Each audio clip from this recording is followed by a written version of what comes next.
Assalamualaikum, selamat kembali pada channel Lutfi Osman. Dan channel ini pada semua yang baru sampai, terima kasih. Dan sekiranya yang tak pernah lagi tengok channel ni sebenarnya menceritakan tentang pengalaman aku travel, dan aku akan share tips travel dan juga kisah-kisah yang menarik sepanjang aku travel sepanjang 44 negara. So hari ni aku nak cerita sikit tentang pengalaman aku kat Filipina. So kalau korang nak tengok lagi, jom kita saksikan. Okay, manakah aku dah lama tak buat video, so aku macam ada nampak macam awkward sikit tu. Korang just ignore je lah. Okay, aku nak ceritakan sikit tentang pengalaman aku travel kat satu negara Asia Tenggara lah, Filipina. Okay, aku travel masa tu tahun 2019 dan aku kesempatan untuk pergi ke ibu negara dia, iaitu Manila. Okay, kalau korang nak tahu, Manila ni merupakan bandar yang paling padat dekat dunia di dalam list yang dikeluarkan oleh UNN. Okay, padatnya Manila ni, okay, kalau korang nak tahu, selalunya kalau kita pergi jalan ke KL kan, weekend kalau kita naik LRT ataupun MRT, kebanyakannya kosong kan.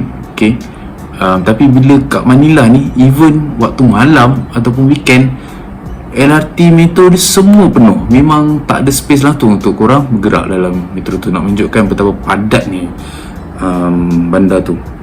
Dan selain itu, dekat Manila ni punyalah ramai orang-orang gelandangan.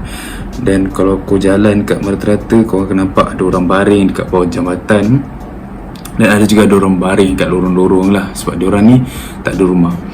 Okay, dan tajuk aku untuk video ni, aku nak ceritakan sikit tentang Pak dan juga Duterte yang dikaitkan, yang memang jadi famous di Filipina. Okay, kalau kau nak tahu apa itu Pak, Pak ni merupakan makanan yang diorang ambil daripada sisa-sisa orang yang dah tinggalkan ataupun sampah-sampah.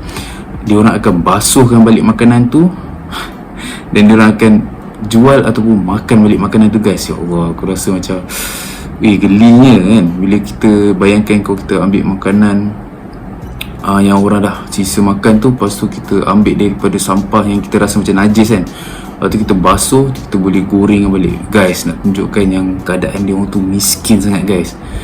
Lepas tu harga untuk pak tu selalunya dia jual dalam sekitar dalam 30 peso lah, harga yang lebih murah, ataupun boleh yang murah sekali, ataupun harga yang paling murah sekali iaitu 5 peso, guys. Memang murah, tapi itulah makan makanan sampah kan. Nak menunjukkan diorang ni memang susah sangat Dan kalau kita tengok, ada certain YouTubers yang telah pun react dengan makanan pak ni, menunjukkan yang mereka sangat terdesak, guys. Mereka sangat terdesak dan mereka sanggup makan makanan dari sampah. So kita harapkan yang masyarakat kita takkan jadi macam tu lah, sampai nak menggorengkan balik makanan tu kan. Okay, dan aku nak share sikit tentang masa aku kat Filipina tu, menekan Presiden Duterte baru memerintah yang tu. So aku tanyalah pendapat tentang Presiden ni daripada kawan aku orang Filipina kan. Dan sejujurnya mereka tidak berapa suka lah dengan kepimpinan Duterte ni, sebab dikatakan yang Duterte ni dia suka membunuh orang yang tak bersalah, guys. Kalau korang nak tahu, masa pemerintahan sebaik saja Duterte berkuasa, Duterte dah sumpah untuk memerangi dadah secara habis-habisan. Dia drug war secara habis-habisan, dan ini menyebabkan Duterte akan membunuh saja sesiapa yang terlibat dalam pengedaran dadah dan juga siapa yang isap dadah, guys. Kalau kat Malaysia kita tangkap kat orang yang bawa dadah saja tau, yang orang isap dadah kita tak tangkap.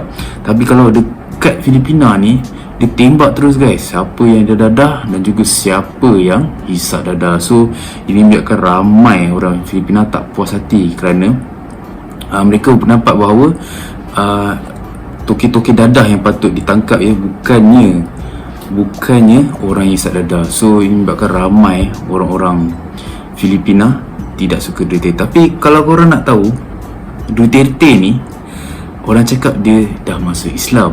So aku nak cerita sikit lah tentang background Duterte ni. Okay, kalau korang nak tahu, Duterte ni sebelum dia berkuasa, dia adalah seorang datuk bandar di Davao. Davao itu adalah ibu negeri bagi wilayah Mindanao. Kalau kita nak tahu, wilayah Mindanao ni dia terkenal dengan ramainya orang Islam. di Filipina.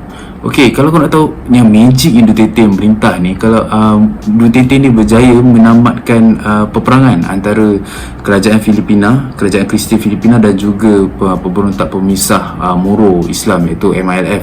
Ini menyebabkan Duterte telah diangkat dan dipuji oleh rakyat-rakyat Mindanao, baik Islam ataupun Kristian.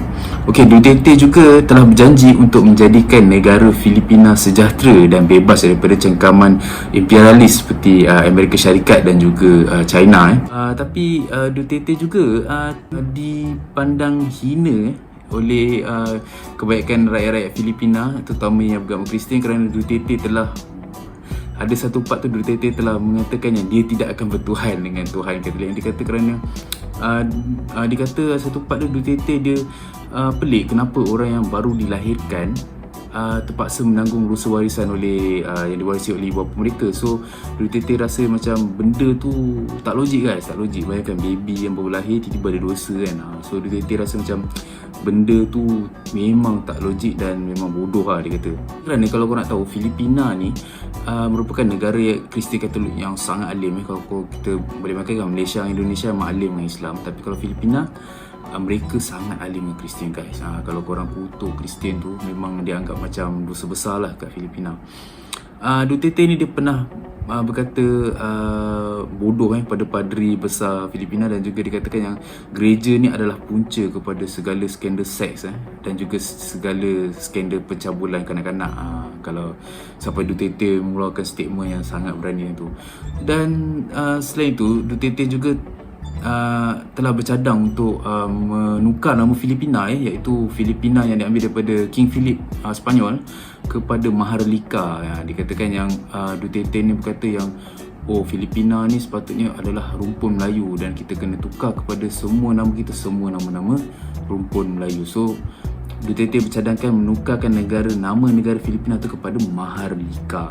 Sampai macam tu sekali sebab Duterte ni ingin kembalikan zaman kegemilangan rumpun Melayu seperti yang diidamkan oleh Jose Rizal, iaitu pahlawan sejati Filipina. Dan selain itu juga Ketua Padri Filipina telah menyatakan yang Presiden Duterte ni merupakan presiden paling keji dalam sejarah Filipina, sebab dia kata dia tak pernah nampak presiden yang sanggup membunuh orang yang tidak bersalah. Tapi Duterte balas balik, dia kata Ketua Padri ni adalah bodoh dan juga adalah punca segala skandal seks yang berlaku di Filipina. Sampai macam tu sekali guys. Dan Duterte juga pernah berikrar yang kata separuh aku adalah Islam dan aku beriman dengan Tuhan, tapi bukan Tuhan Katolik yang bodoh. Sampai macam tu sekali sih. This is stupid kan? Stupid talaga itong putang akong ganun. Hingga menyebabkan kontroversi dalam kalangan rakyat Filipina.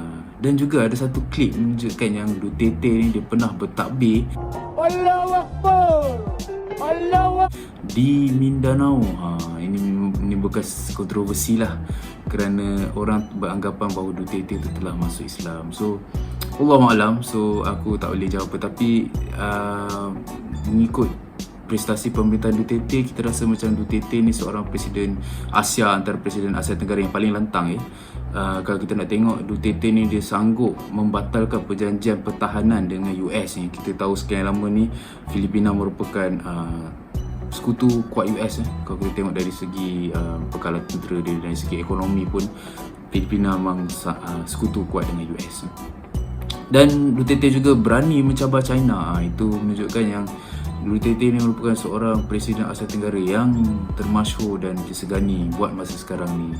Okey, so sama ada Duterte telah memeluk Islam ataupun tidak, wallahualam.